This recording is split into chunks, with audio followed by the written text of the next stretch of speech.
Kainin mo. Kainin mo yan.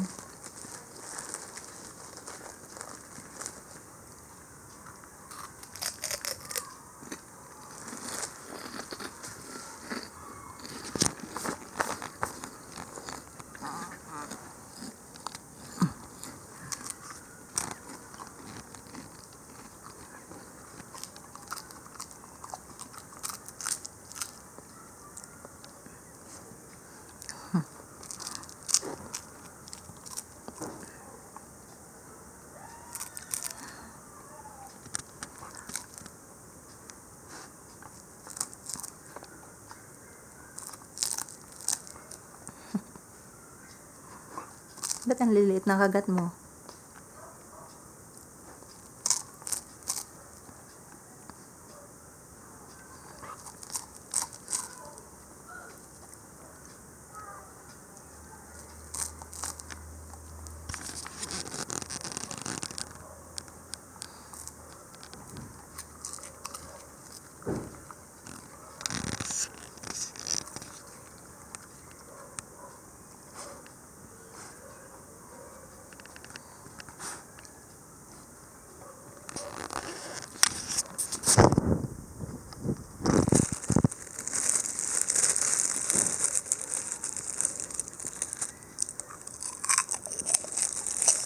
You want more?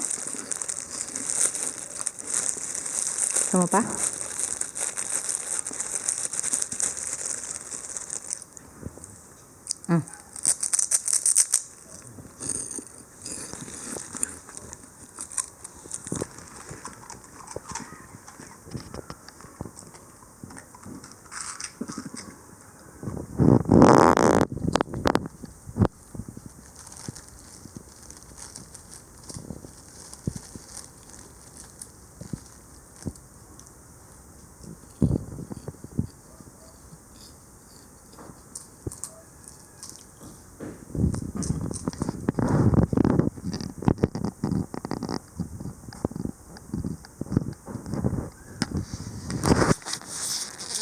Hello.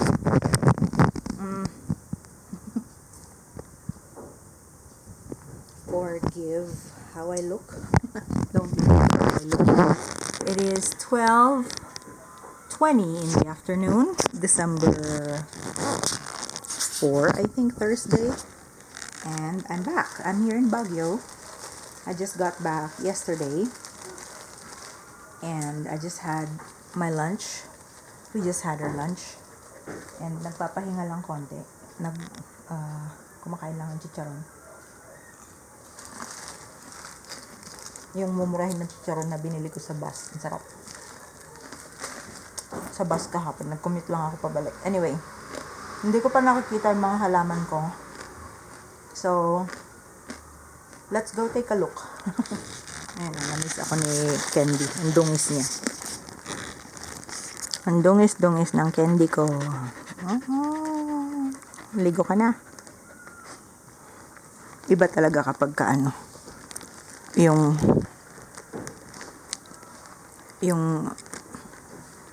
pinaalagaan mo lang yung alaga mo. Naiwan siya kay grandma and grandpa.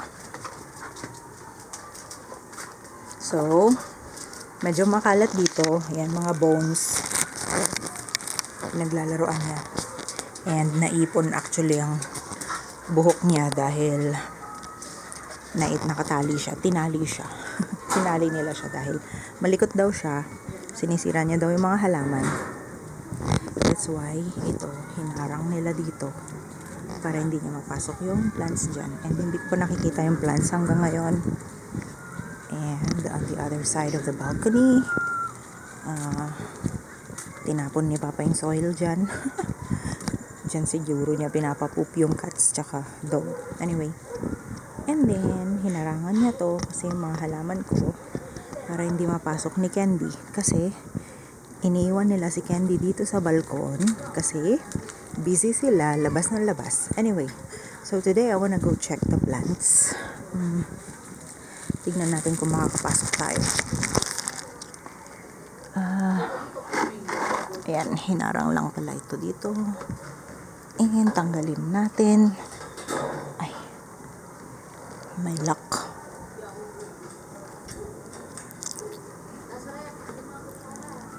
Shoot.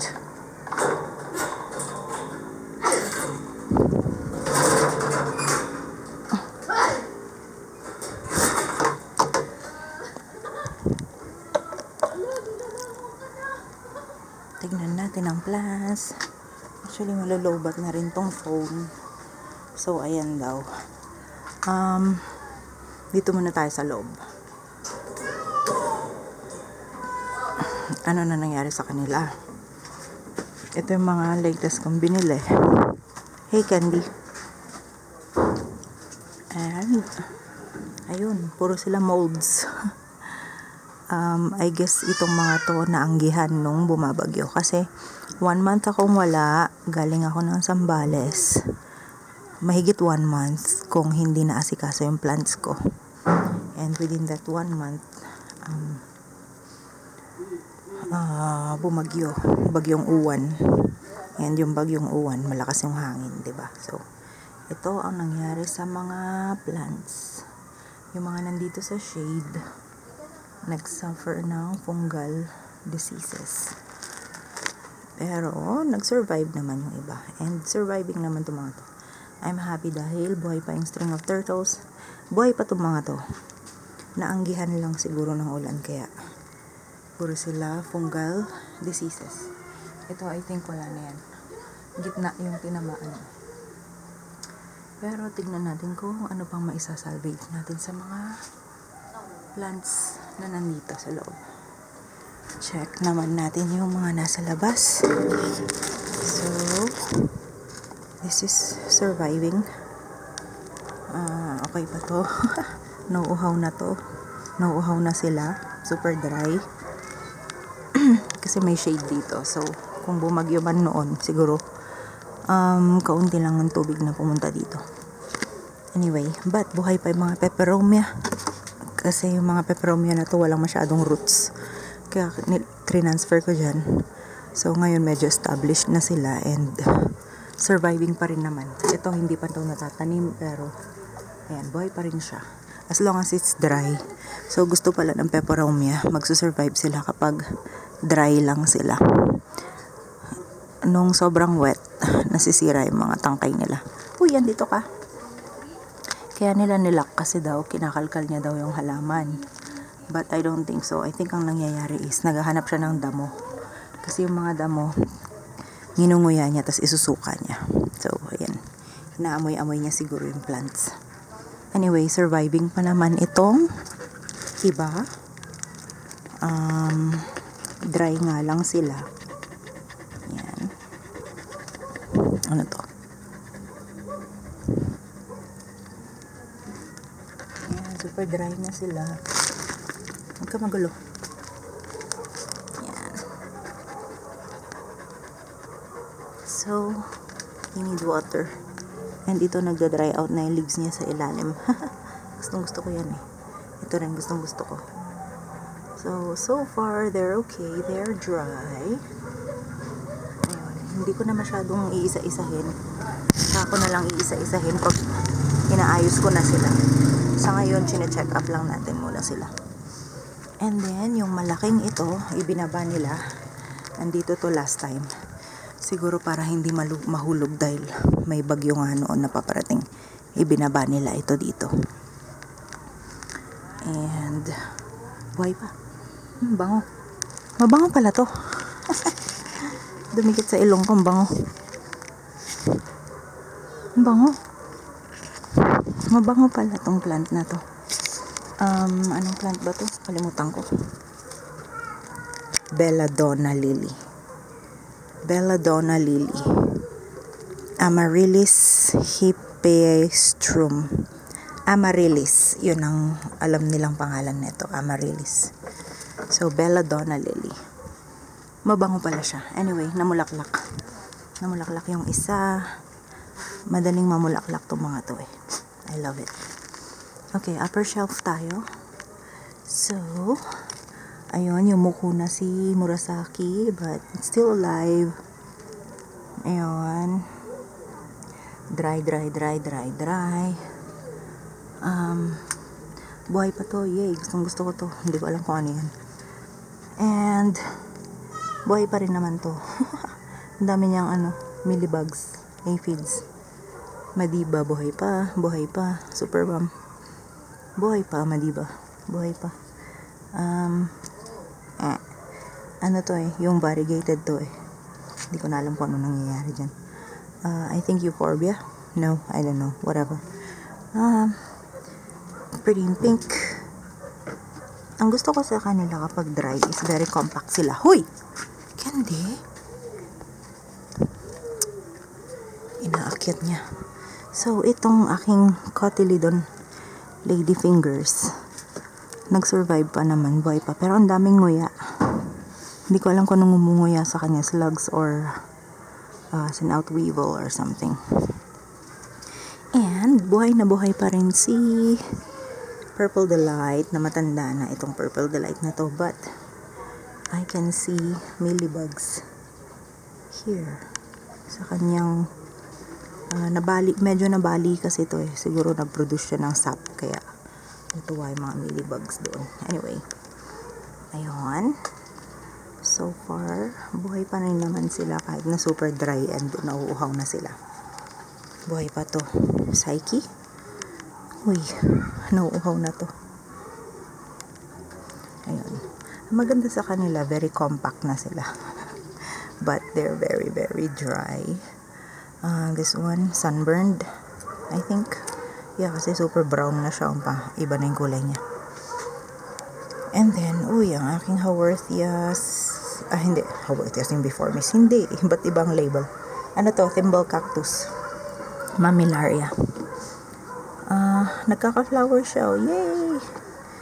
Ano lang to survivor. Maliit na survivor na medyo lumalaki na rin at nagkaka-babies. And may flower na siya ngayon. So, tibay ng Mammillaria. And what is this? Okay, surviving. Wow, nangyari dito na sunburn. Naalala ko, kaka-transfer ko pa lang siya pala dito sa pot na to noon. And nilagay ko na siya agad dito sa ibabaw na shelf, kaya na sunburn siya. Hindi naman siya desiccated, matigas naman. Pero yung gitna niya ay brown na. So, ewan ko kung mabubuhay pa to. Yung side na to, naninilaw na. I think dating basa, tas naulanan. So, sunburn, I guess. Lalagay ko muna siya sa ilalim para hindi masyadong, o kaya dito, medyo shade. Saan ba? Dito. Yan, dyan ka muna. Na-sunburn siya. And, ito, gustong gusto ko rin to.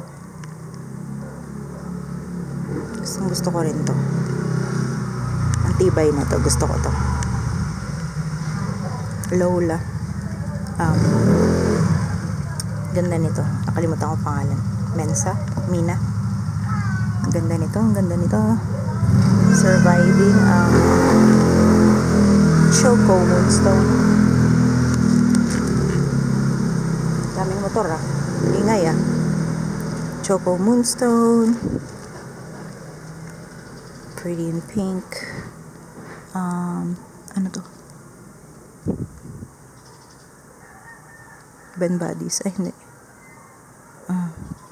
Nasa dulo ng dila ko, kalimutan ko. Nakabasyo ng utak ko, hindi ko alam mga pangalan nila. And then ito. So dry. Wow. Fungus.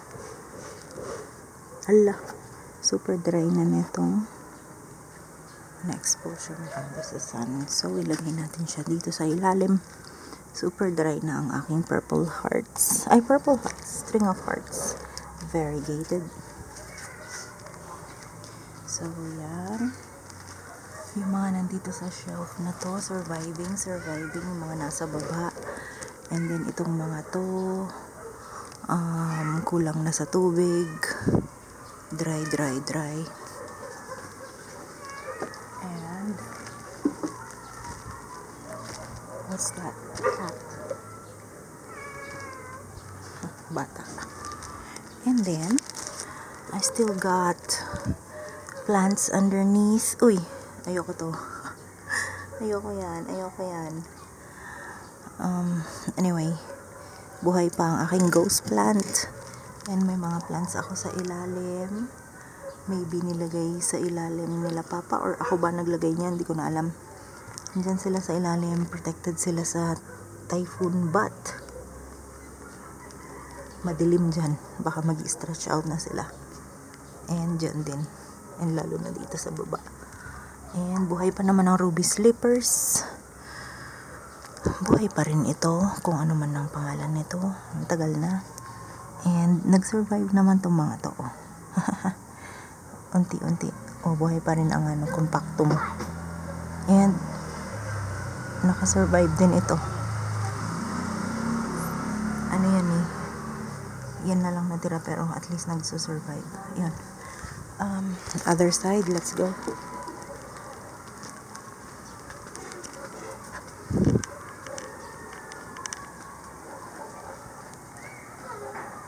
Kid and my cats.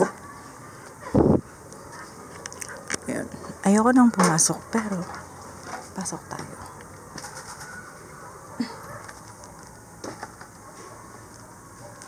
Buhay pa. Lola. Lola ba ito? Buhay pa ang silver spoon. Blue cloud, I guess. Ayan na sila. Buhay pa to, yes. Ang baho. Baho dito. Buhay pa. Cotyledon.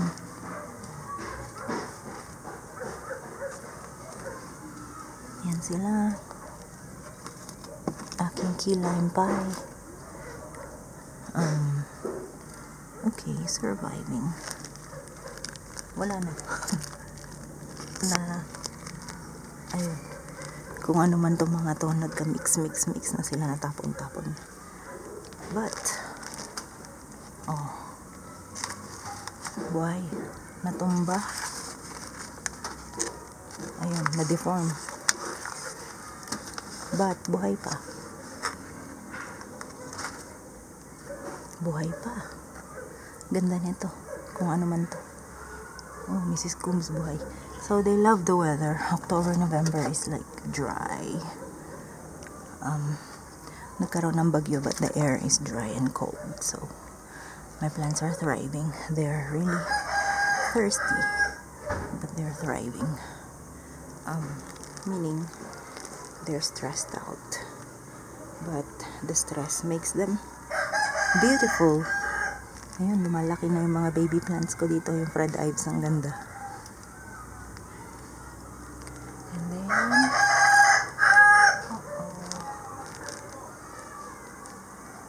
ayun, so surviving naman yung mga Vietnam rose, pero puro tangkay. Angelina sedum super dry na. So they all need water. I need to fix all of them.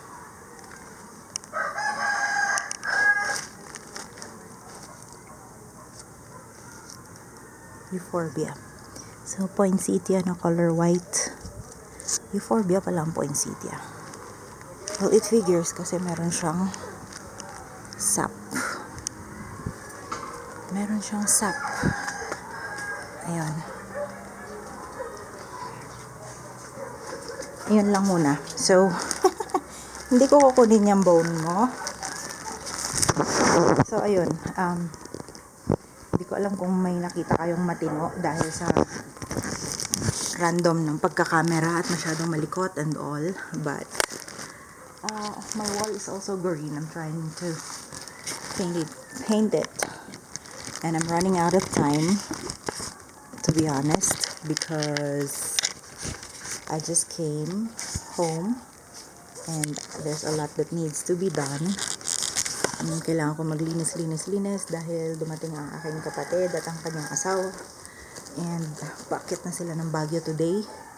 And baka bumisita sila sa bahay, nakakahiya ang dumi ng bahay. So, kailangan linisan. But first, ubusin ko muna ng chicharon, magpahinga ng konti, and then kapag na-replenish na ang energy natin, gagawin natin ang paglilinis. But So far, yun ang update sa aking plants. Nag-dry out na sila and binayo nila yung bagyo. Wow, binayo. Na withstand naman nila yung bagyo so far. Konti lang yung nakita kong casualties. And mostly ng casualties yung mga nasa shaded area. Buti na lang hindi lahat ng plants ko na ilagay sa shaded area kasi naanggihan yata sila doon, I bet, dahil malakas ang hangin ng bagyong uwan. And naanggihan sila and hindi sila masyadong nabasa and then hindi sila naaarawan, so nagka-fungal disease sila. And then house plants, kailangan na rin nila ng dilig. Super kalat dito. Andyan yung mga gamit ko pa, hindi ko pa naiayos, yung sofa. And itong aso, kailangan na rin maligo. Ang dumi niya. Ang baho mo na rin. Yan, kailangan na namin maligo. So, that's the update for now. Thank you for watching. And I'll see you in the next video. Bye-bye.